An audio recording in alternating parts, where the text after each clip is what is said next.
So good afternoon, ladies and gentlemen. So thank you all for taking some time off to join this webinar. All right, my name is Glenn and I am from Condition Zebra. And today I will be giving you an introductory course on volatility and autopsy. All right, these tools are for digital forensics. Okay, so what will be on the agenda today? Firstly, we'll be talking about what is digital forensics, the methodology of digital forensics, volatile and non-volatile memory, the order of volatility, and how we will perform memory acquisition. And once we have the memory, right, use our tools and autopsy for analysis. All right. So first of all, what is digital forensics? So I'm sure most of you here have some idea on what is digital forensics, but for those that do not know, the formal definition of digital forensics is the process of using scientific knowledge for collecting, analyzing, and presenting evidence. So the thing is, why do I even want to collect and analyze and even present these evidence, right? Well, there are two main reasons. The first of all, it is for evidentiary purposes. Basically, you want to use this evidence in the court of law, right? Let's say you want to sue somebody is in breach of your contract.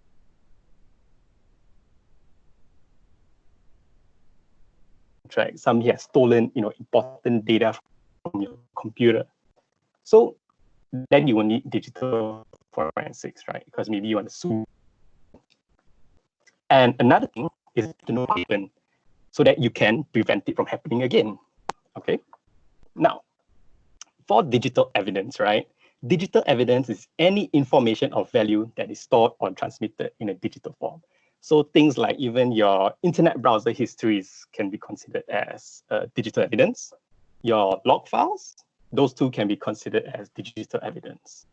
So some examples of digital forensics is, let's say, when you want to recover deleted files. And the most common reason why people do digital forensics is because they want to investigate, right, after a data breach, who hacked my data, right? Who stole?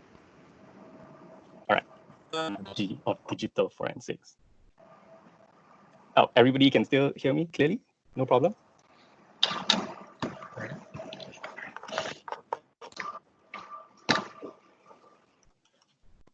Okay, so the one thing you have to know that for evidence to be legally admissible in court, it has to follow this strict methodology. So this methodology includes our seizure, acquisition, analysis, and reporting.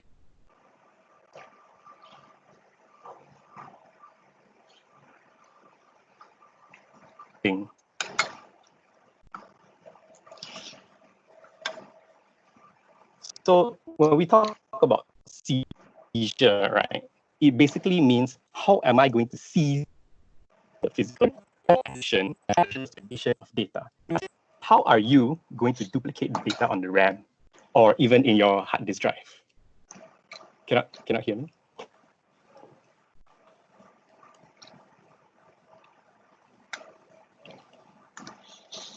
Using sorry, just having some bad Wi-Fi connection today.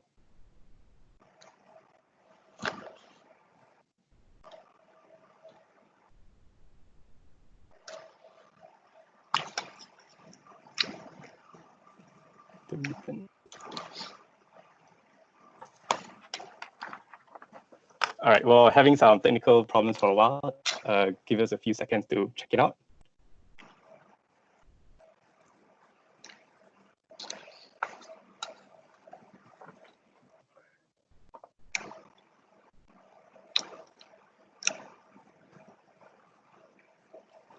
Well, I hope you all are not seeing any black screen. As long as you can see the slides, then it will be good enough. Sure.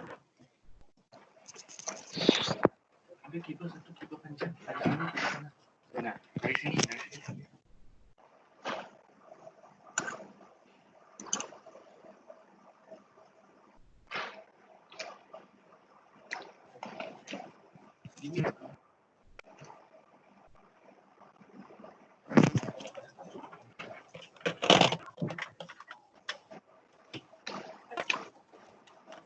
masuk tangan bisa.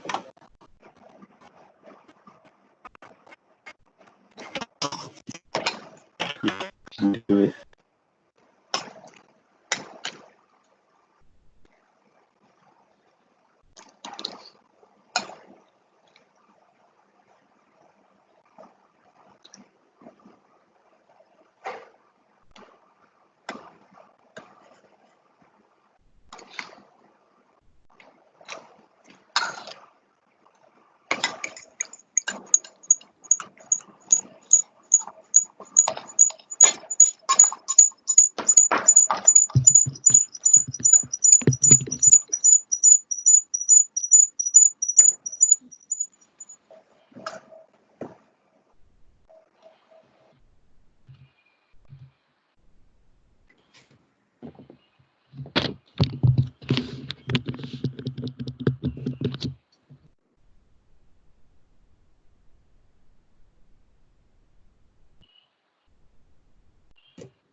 You can stay, please wait for 1 minute.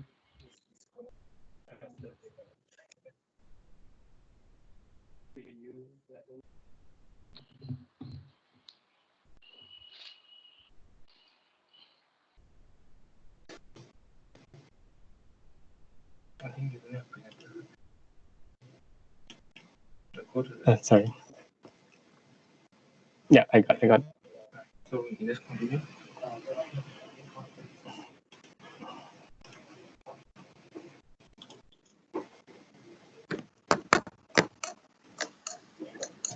Oh, fine.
Hi everybody.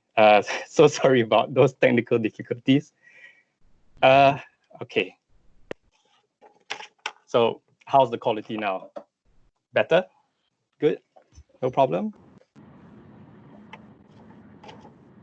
Much better. Okay, sure. That's great to hear. Sorry about that.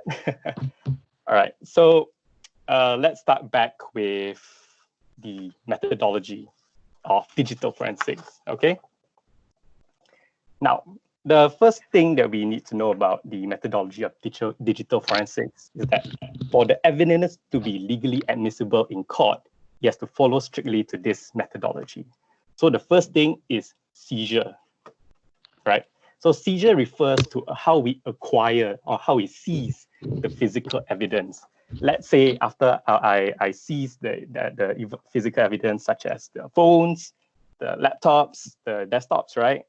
Those refers to how we want to physically seize it. Then we have acquisition.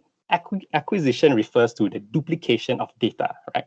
Let's say after I've seized your physical evidence, right? Now I want to duplicate the data inside it.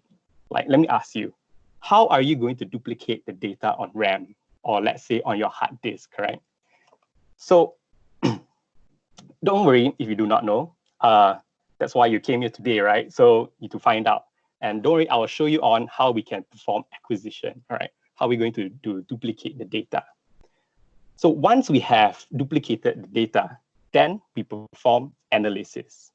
So analysis here, it refers to when we will use our tools like volatility and autopsy, right? Then we can see what is the data that we have acquired. And lastly, reporting. Reporting is just very straightforward. We have to produce a structured report of all the findings that we have found. Okay. So before I proceed any further, I would like to actually explain the concept of volatile and non-volatile memory, because these two things are important in digital forensics. So first of all, on volatile memory, I guess as you all know, some examples of volatile memory will be like your RAM, your random access memory. So your volatile memory plays a significant part in digital forensics today. If you're wondering why, it's because only certain digital evidence can be found here.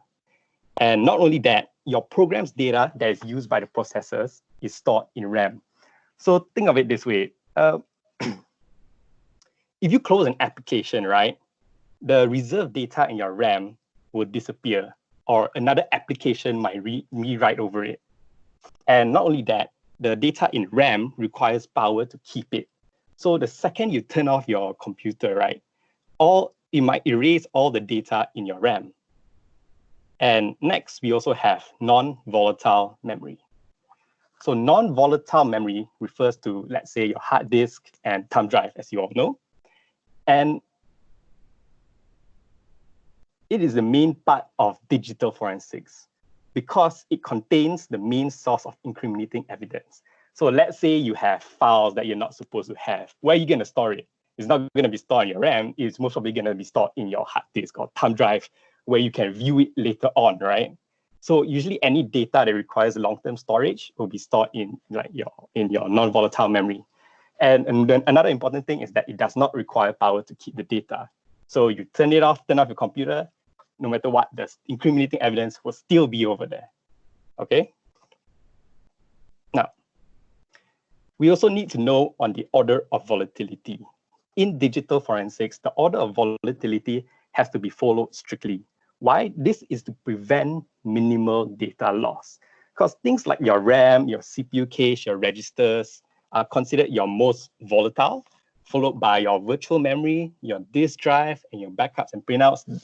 They are decreasing order of volatility, right?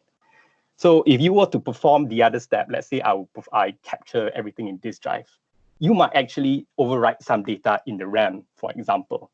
So that's the reason why we have to follow the order of volatility. All right. Now, there are two types of memory acquisition. First being static and live acquisition. So static acquisition is straightforward. Basically, you want to copy a hard drive from a powered up system. However, live acquisition is when you're copying data from a running computer. And it is very important in live acquisition to capture the RAM data. And for today's demonstration, actually, I will be showing you on live acquisition, on how to actually perform live acquisition. Now, there are 4 methods to perform acquisition. The first is doing a bitstream disk to image copy. So basically, this is a bit-for-bit replication of the original drive. And this is the most common method that most people will use. The second will be a bitstream disk to disk.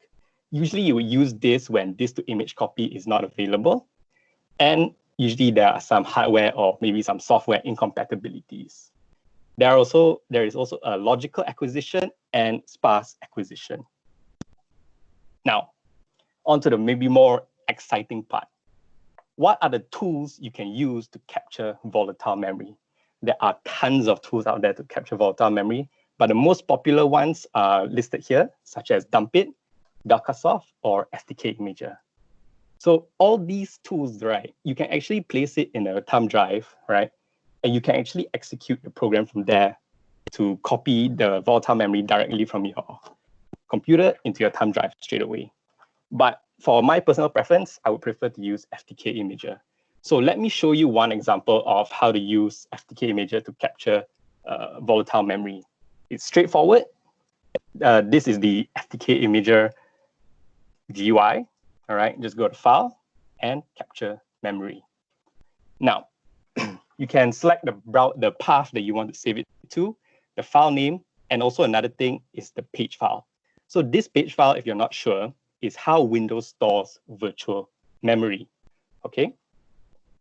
So straightforward, it's easy, nothing too exciting, nothing too difficult.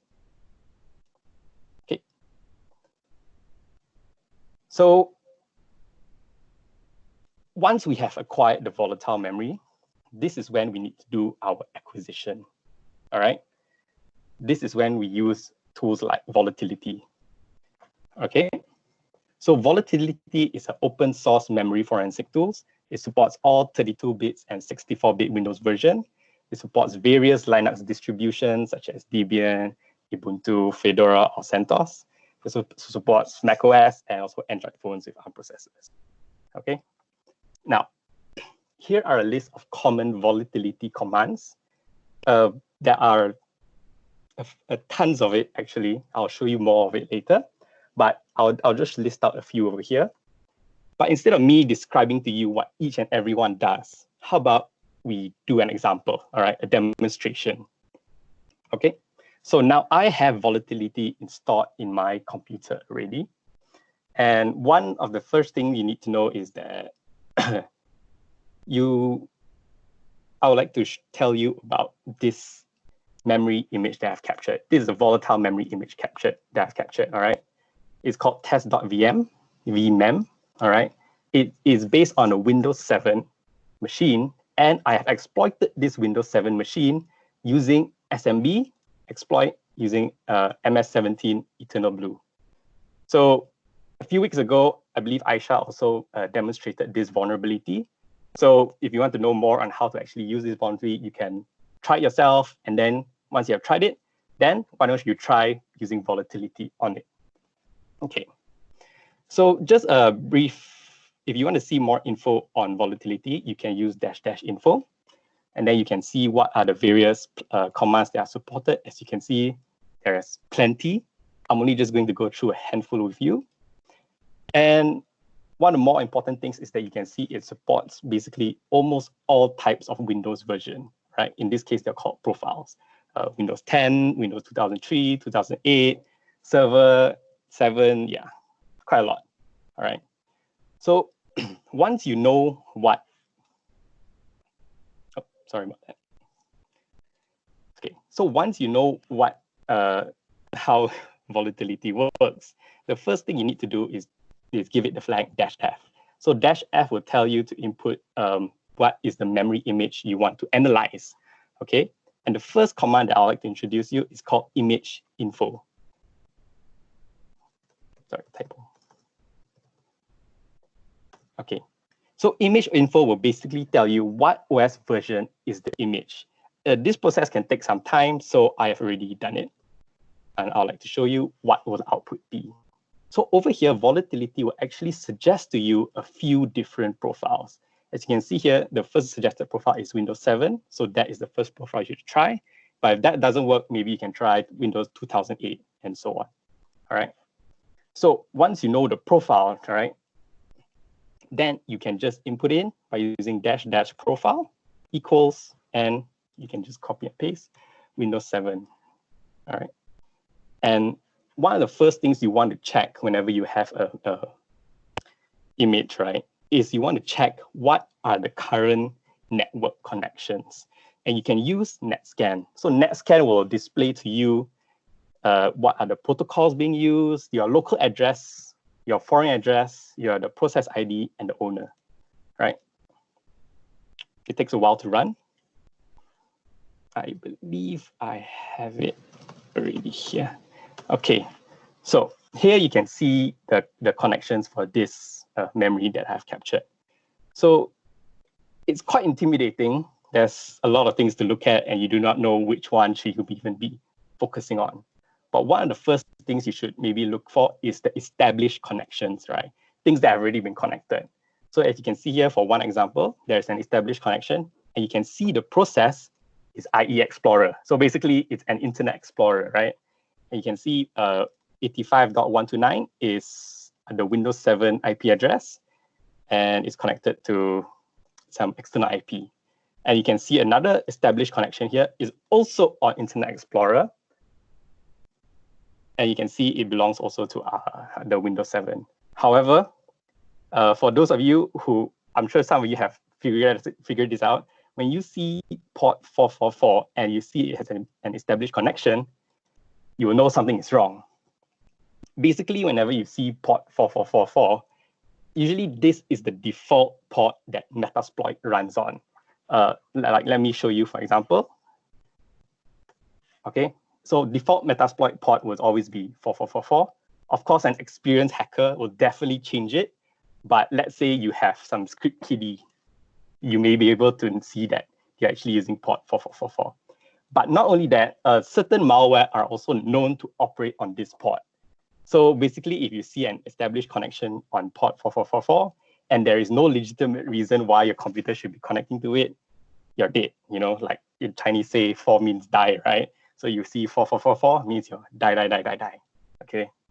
So take note of this process ID of 1100 and the process name of spool SV. Now, besides netscan, right, there are other commands you can use. One of it is called conscan. But the thing is, it doesn't support on this version of Windows 7. So depending on what profile is supported, some commands will work, some commands will not work. The other one is called sockets. So in this case, it won't work too. All right, just to let you know.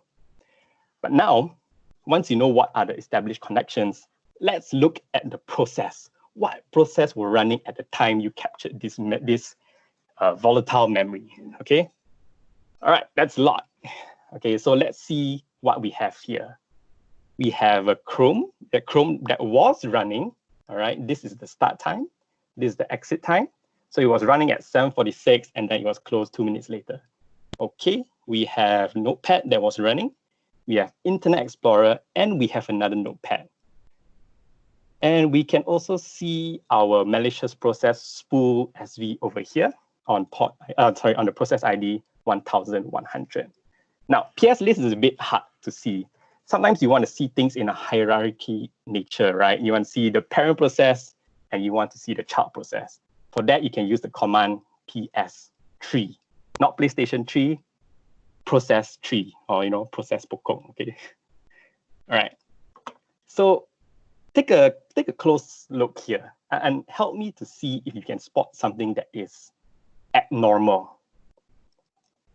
All right. So maybe some of you can see if you have a very sharp eye, but if you can't, don't worry. The first thing you might notice is that spool SV here has a child process that is running Notepad also. How do I know it's a child? Here is the process ID of 816, right? And PPID here means the parent's process ID. So the parent's process ID is 1100, which belongs to spool SV over here, 1100. And then maybe down here, some of you might have noticed, all right, you see another Notepad that is running. It has a parent's process ID of 2152. And if you look at the Explorer, it is running on 2152. So Explorer is the one that has open Notepad. And you see another one that is called spool SV that has opened another Notepad. That seems odd, right? That doesn't happen. Maybe if you open another Notepad, it should be under Explorer, right? Why is a malicious process opening a Notepad?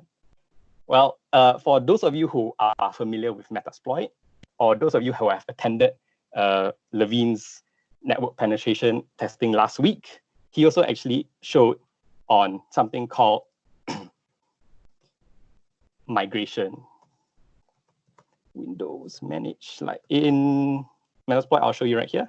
You can actually migrate a process. So usually when you use migrate if let's say you want to evade detection, right?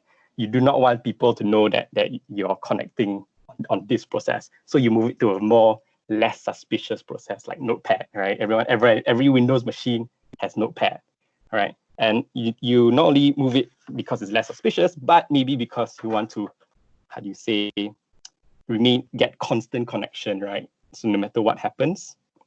So in this case, for this memory that I've done, I actually migrated the process, and the default process is actually Notepad here if you set it, all right? The default is Notepad.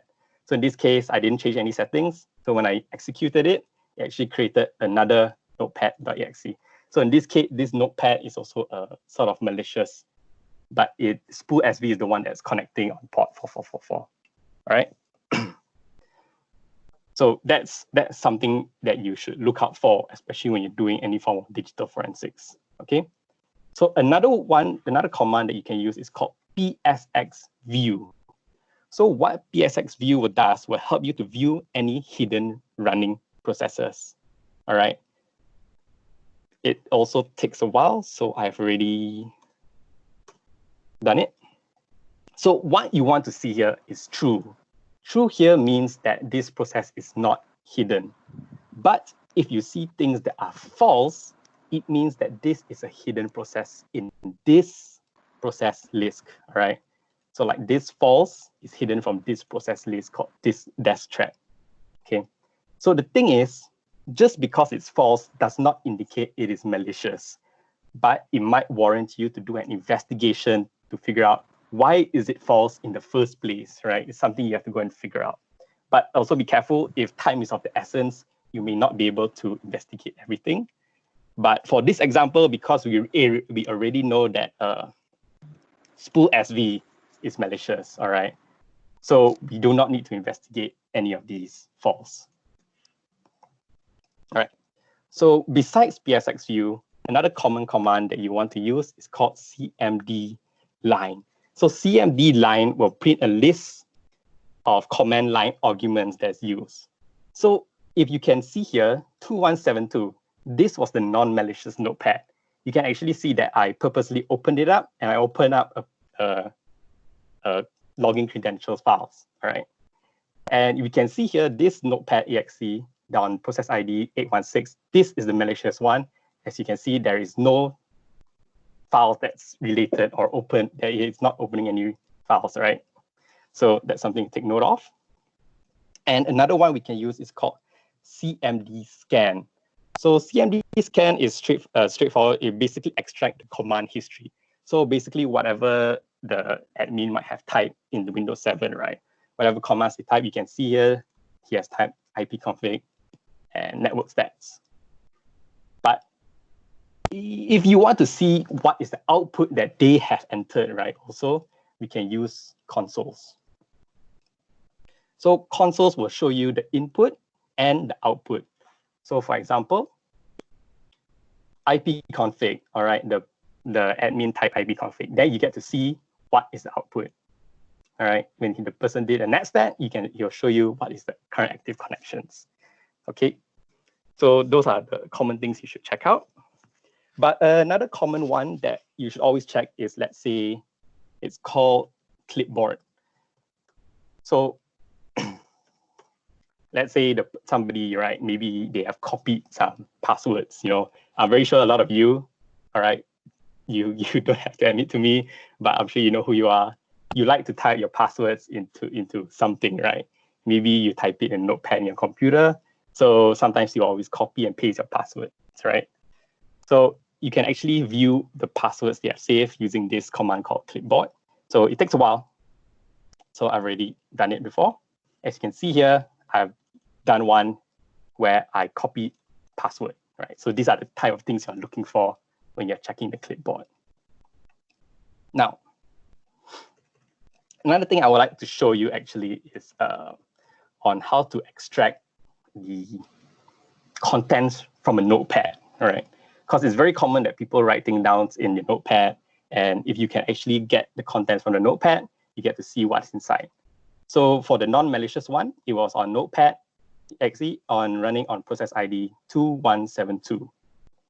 So how do we get the contents from it? We're going to use a command called memdump, all right? MEMDDUMP, all right? So it is basically short for memory dump. We tell it the process ID using -p 2172 and -d. So -d is basically where do you want to store the output, right? So I'm just gonna store it over here. All right, give it a second to run. Once you have extract it out, we can actually go through the whole notepad and see if we can find any usernames and passwords. Just give it a sec.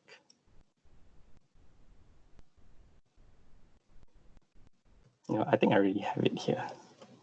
Yes, I already have it. So let's say I already have it. Okay, let's say it's done. All right, we can use strings -el.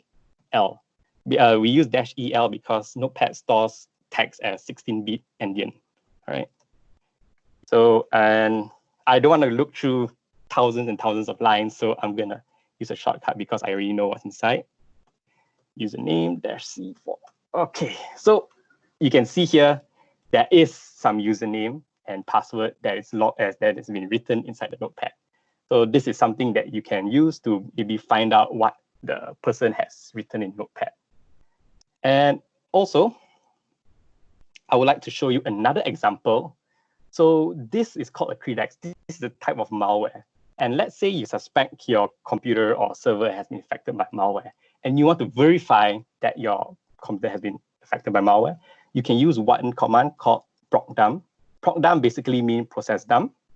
And another one you can use is called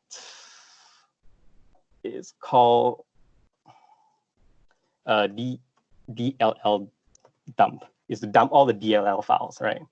So, but let me show you an example. Let's say I do a process dump of this example. At the end of the slides, I'll give you some examples for you to try on. And this is one example you can try on. So let's say this is a malicious file, right? You can actually get the executable. And let's say you want to verify that this is a malicious file or not. You can use like open source malware, like VirusTotal, right? You can choose a file and upload it up. And yeah, well, I did it already just now, you saw. So this, in this case, 32 engines has detected this as a malicious file. So this is one way for you to verify if it's malicious or not. The other way is that you may have to do a static analysis, basically reverse engineering the file, right, the malware to see what is happening. So you can use tools like IDA Pro or maybe Ghidra if you want to do static analysis. But that's beyond the scope of this topic for now, as we are just focusing on volatility and autopsy. So, all right, so that's all I have to cover for volatility. It's quite straightforward. It's basically, you just need to know what commands you need to use and just try out and see what data you can get. All right, so now on to memory acquisition. What tools can we use to capture hard disk drive? All right, so same thing, we can use FTK Imager or maybe Ncase. That's a very popular one. And there's also ProDiscover. So for this example, again, I'll be using FTK Imager. So it's straightforward to file, just go to file, create a disk image, and you have a few choices. One is physical drive. Let me show you what physical drive is. So physical drive is basically lets you copy the whole hard disk drive, regardless of any partitions. So if you have an encrypted hard disk drive, it's better to select this method.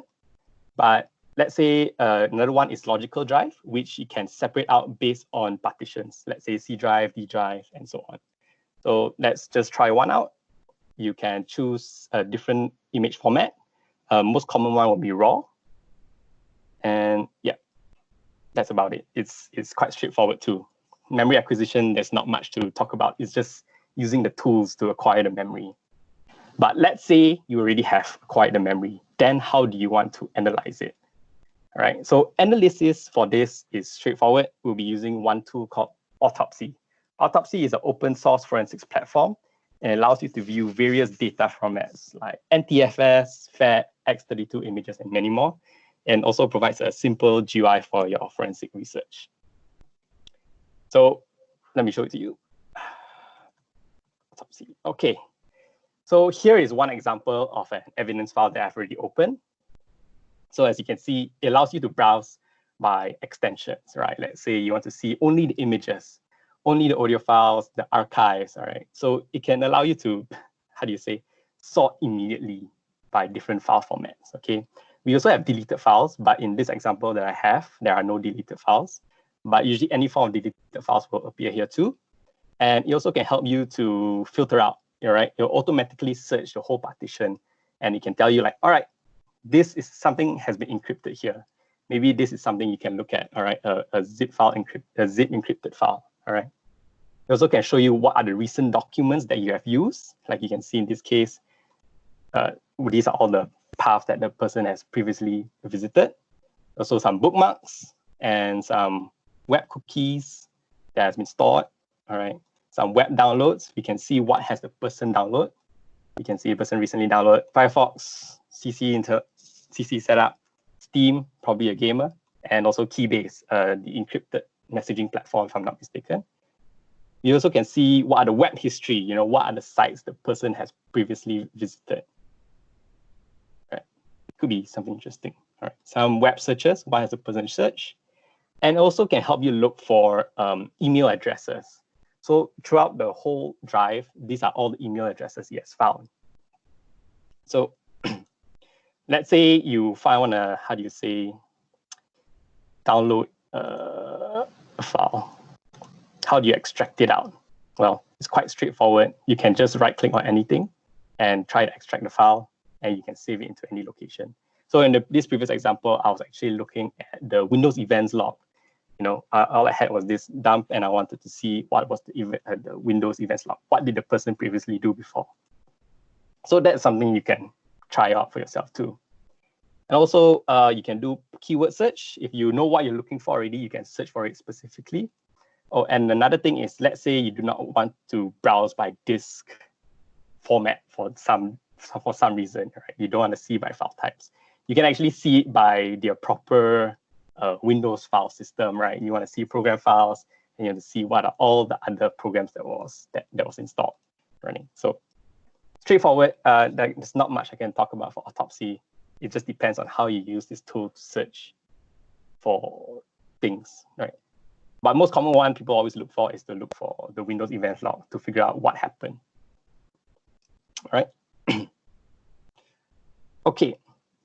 So at this moment, I would like to share to you also on proper disposal of hard drives. So let's say your organization does not practice this proper disposal. Some hackers will do what we call dumpster diving, where they will search your trash to look for maybe hard disks they have thrown away, old computer that you have thrown away, right? Or maybe even old phones, right? Or some of you might even do a factory reset on your phone and then you sell it off.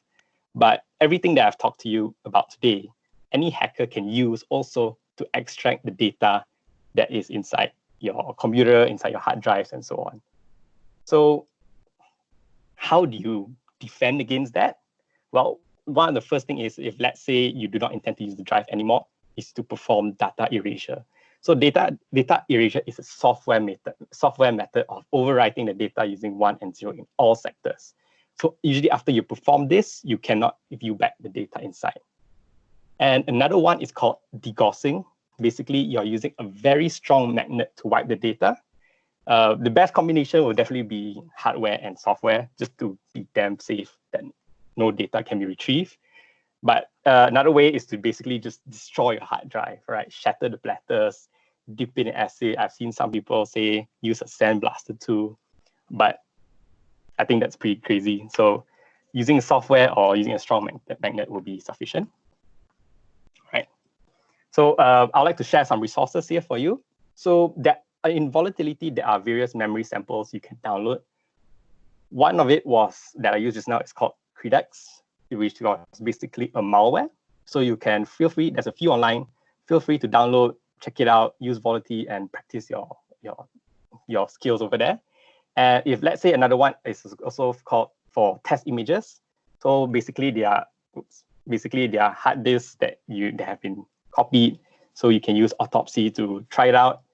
And if let's say you want to use Volatility to practice, how do you say, Linux memory forensic or maybe Mac memory forensics, you have to download the profile separately. You can download it on your GitHub page. Okay, and I also like to take the time to let you know on the service that we provide at Condition Zebra. And one of the services that we provide also is on digital forensics. Okay, so now we are also offering a free vulnerability assessment. If you're interested or have any form of inquiries, please feel free to email us, or you can check out our website or WhatsApp to Elisa. All right, thank you, everybody. Do you have any questions?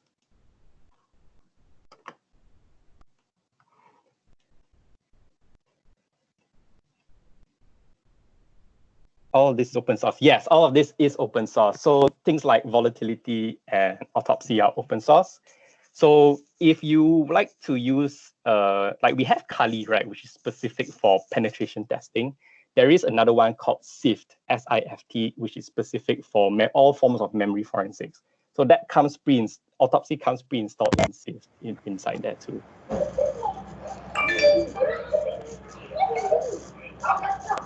Okay. I also like to let you know that all of this, like using FTK Imager, only works on HDD, hard disk drive. When it comes to SDD, you actually have, it actually might be almost impossible to retrieve the data back once it has been deleted. All right. So most modern SDDs uses something called a trim command. So anytime something is deleted, permanently deleted, as in you remove it from the recycle bin tool, it'll be difficult for you to retrieve it back also. Will I be giving another session on advanced methods? Well, it depends on what you mean by advanced methods. Do you want to look at Windows registry? Maybe you want to do some network forensics too, or maybe some audio or video forensics. Yeah, forensics can be quite a large topic actually. So I don't know, depends on what you mean by advanced method. What would be the things that you'll be more interested on learning on? We can definitely try and see what we can come up with, and we'll get back to you also. Yeah, forensic is quite a wide topic. So like a very important one that people always do also is on Windows registry forensics, but that can be quite technical if you're not sure. All right, network forensics. Okay, just to let you know on network forensics, it's might not be the most interesting topic because we are looking at Wireshark most of the time. Yeah, so depending on how well you know Wireshark and T-Shark, which is the command line version for Wireshark, that can help you a bit. But yeah, it's might not be the most interesting, but for those who do enjoy it, it can be quite interesting. Like I myself like network forensics, trying to figure out what command did the person use, what did the person try and open. Yeah. And there's also automated tools like Network Miner, which immediately search through the whole PCAP file to search for passwords or for login credentials. Oh, yeah, don't worry. We'll definitely share the slides after this.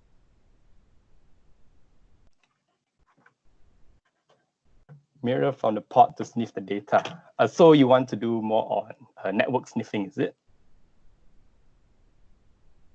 Mr. Kelvin?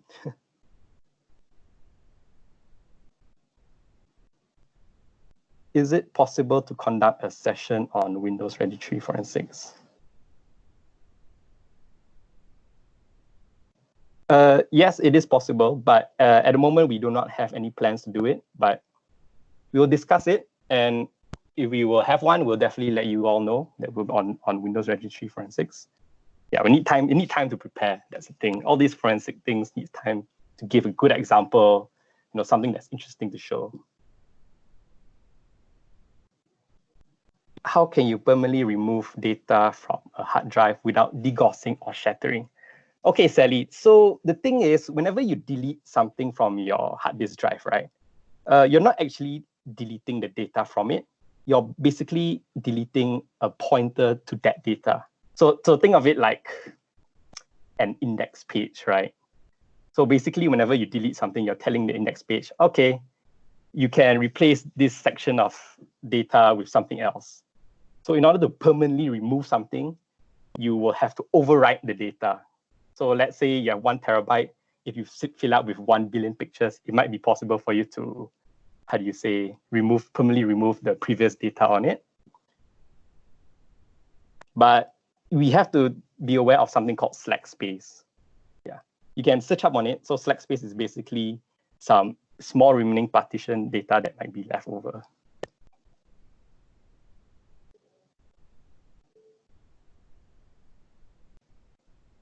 Okay, Salah asks, on Linux memory image, do we need to manually create the profile? Okay, if you want the latest Linux profile, then yes, you will have to manually create it yourself.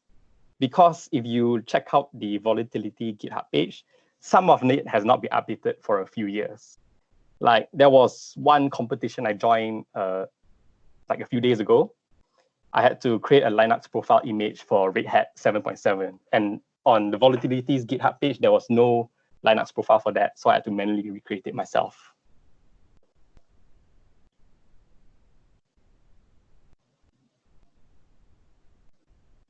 Okay, any tool to recommend for doing data erasure? At the moment, I can't really recommend anything, but feel free to just Google online, see what people say about it, and just check it out. Okay, Faisal asks, what's the difference between using file recovery software and autopsy? Okay, so autopsy is just basically a way for you to reorganize the file so that you can see what are the things that might be interesting. Let me show you again. Like, let's say over here, we can see that autopsy automatically sorts different file formats, right? So that maybe it can save you a lot of time because you do not have to search through each and every folder. It has already immediately pointed to you, these are all the images, these are all HTML files that might be interested to you. Whereas when you talk about just file recovery software, you just want to get the deleted files only, let's say, right? Let's say you have deleted something on a hard drive and you want to recover it back, then you just use a file recovery like FTK. But autopsy is meant for you to, sort all the data and help you search to index all the data. So it makes your life much easier when it comes to forensics. Would you recommend compressed memory file to do the memory analysis? Well, it depends on what is your objective. If let's say there is no reason for you to compress the memory file, then why not? But if let's say it requires you to compress it, then yes, you have to go through it. I just like to show to you actually something I completely forgotten to show to you. If for those of you who want in education or want to do more research, to actually capture the volatile memory, you can actually take a snapshot of a running machine using your VMware or VirtualBox. All right, once you take a snapshot, then you can actually perform your memory analysis on it. Like, let me show you one example. I captured this Windows 7 memory. As you can see, this is 2 GB. All right, I set the process, how many RAM, right, as 2 GB. So you can see the volatile memory is also 2 GB over here. So in this case, there was no reason for me to actually just compress the data. I can just analyze from this 2 GB straight away.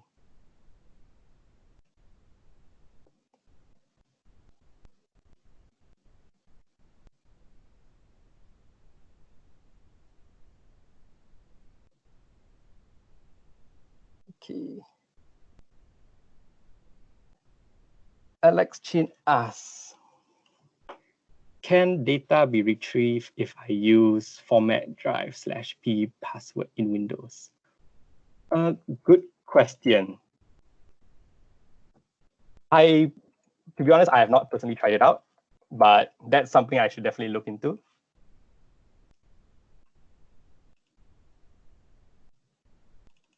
That's a good question. I have not tried it out. Because most of the time, whenever I want to retrieve any data, I'll just use FTK straight away, straightforward.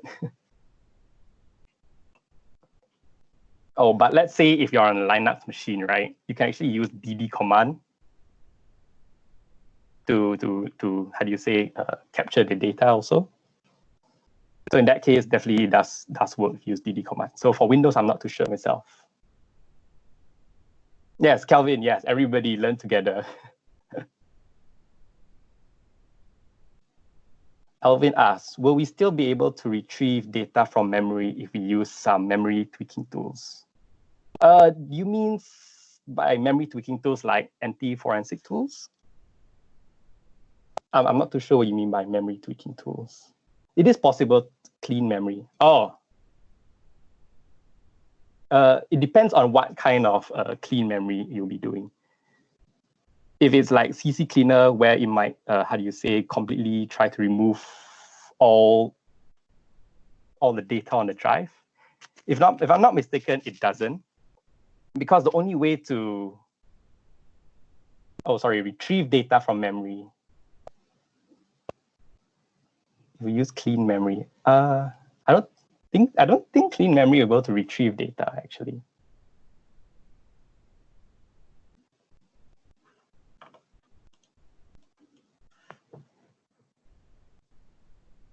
Because usually when you do data retrieval tool, if you want to retrieve data from memory, then yeah, you'll need some sort of data retrieval tool. So cleaning memory, which is like freeing up space, I don't think you'll be able to retrieve data from memory using that method.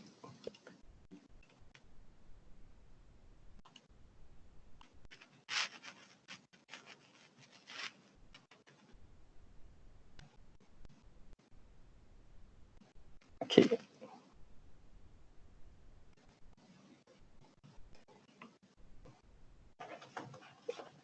And does anybody have any other question?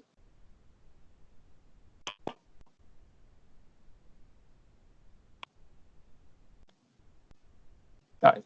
Thank you too, Sam. All right. So just to inform you guys, next week we'll be having a topic on Docker. And so please do join next week. For those of you who use Docker yourself, definitely please join in. You get to see how we can do some exploitations on it too. All right. If not, we'll confirm with you the time, but it should be on the same day and time. All right. Thank you, everybody, for coming.